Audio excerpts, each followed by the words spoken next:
Après avoir quitté ses fonctions officielles, on le retrouve au cœur d'un drame survenu il y a bientôt 20 ans.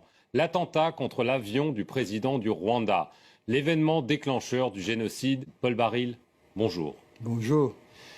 Alors on va parler du Rwanda parce que ces jours-ci sort un livre qui s'appelle Le capitaine Baril brise le silence, la tragédie du Rwanda, ses origines, ses coupables, aux éditions Jean Picolec. Et vous n'y allez pas par quatre chemins, à savoir que vous prenez à rebours la thèse officielle qui veut que ce sont des extrémistes Hutus qui ont descendu, entre guillemets, l'avion du président Habyarimana, qui était lui-même Hutu mais jugé trop modéré, pour ensuite déclencher le génocide contre les Tutsis. Pour vous, cette thèse est totalement fausse. Dites-nous pourquoi. Parce que d'abord, on n'a jamais donné le nom de ces extrémistes. On parle d'un groupe d'extrémistes. Moi, je voudrais savoir lesquels ont appuyé sur la détente. Et je suis un enquêteur, je suis un gendarme et fils de gendarme. La première question qu'on se pose, à qui profite le crime ? Le crime, il profite à une seule et même personne, c'est Kagame. Sans cet attentat, il ne serait pas chef d'État aujourd'hui. Paul Kagame, qui était donc le leader du Front patriotique rwandais, le mouvement rebelle de l'époque.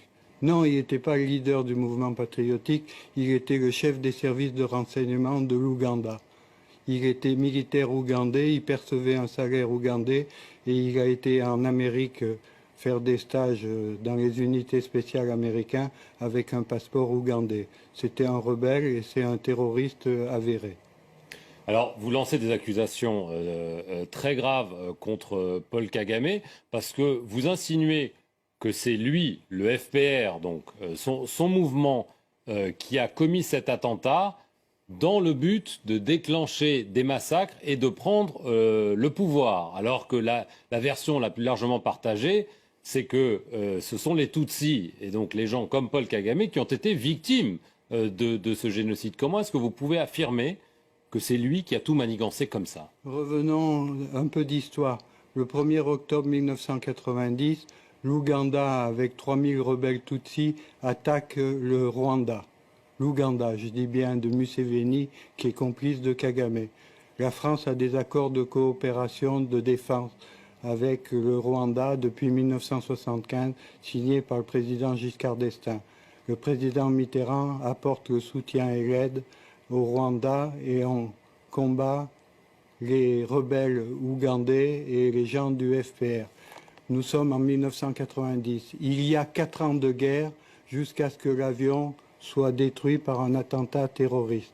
Dans cet avion, il y a 2 chefs d'État en fonction, plus l'ensemble du gouvernement du Rwanda. C'est le déclencheur et c'est le point que Kagame s'appuie pour laisser massacrer les Tutsis de l'intérieur, c'est-à-dire ceux qui sont restés au Rwanda, qui sont considérés par Paul Kagame comme des collaborateurs. Ça n'a rien à voir avec les Tutsis de l'extérieur. Comment est-ce que vous pouvez affirmer cela? Ça paraît quand même impensable que lui-même aurait laissé massacrer son peuple, entre guillemets, pour parvenir au pouvoir. Comment est-ce que vous pouvez l'affirmer? Il l'a pas fait tout seul, il l'a fait avec l'aide des Américains et de l'ONU. À cette époque, il y avait la MINUAR qui était 2800. La force de l'ONU. La force de l'ONU, commandée par le général canadien Roméo Dallaire. Le soir de l'attentat, les 2800 soldats de l'ONU se sont restés 280 soldats. La force de la MINUAR aurait pu protéger les Tutsis de l'intérieur. On a dégagé volontairement cette force qui aurait pu se mettre en travers des génocidaires. Mais alors, vous affirmez ces liens entre Paul Kagame et la CIA. Vous laissez même entendre que la CIA était parfaitement au courant des agissements, y compris donc de cet attentat qu'il aurait organisé. Ce sont des accusations très très graves que vous portez. En 1994, encore le sang coule encore à Kigali. Au mois de juillet, Kagame décore ses amis américains de la CIA. Je donne les noms dans le livre, je donne les dates, etc.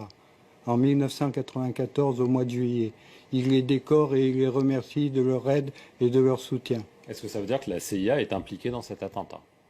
Ils sont impliqués dans le plan global de chasser les francophones de la zone des Grands Lacs, pas seulement du Rwanda, mais également des autres pays voisins. Il faut savoir que la CIA avait un ami et un complice qui est le président Museveni. Il a été choisi parce qu'il faisait barrage à l'islamisme venant du Soudan, de Hassan el-Tourabi et de Omar el-Béchir. J'étais en mission pour le président Abiramana et pour la France, au même titre que les 3 pilotes, copilotes, mécanos, qui ont été abattus. On collaborait pour notre pays.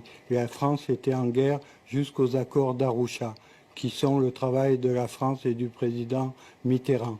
Les accords d'Arusha que Kagame avait acceptés, qu'il a refusé de suivre en faisant l'attentat de l'avion. Il avait le prétexte pour intervenir militairement. Et concernant, je faisais partie du même dispositif que le pilote, que copilote et le mécano qui appartenait à une société civile qui s'appelait la SATIF. C'était pour le travail de la France, de notre pays.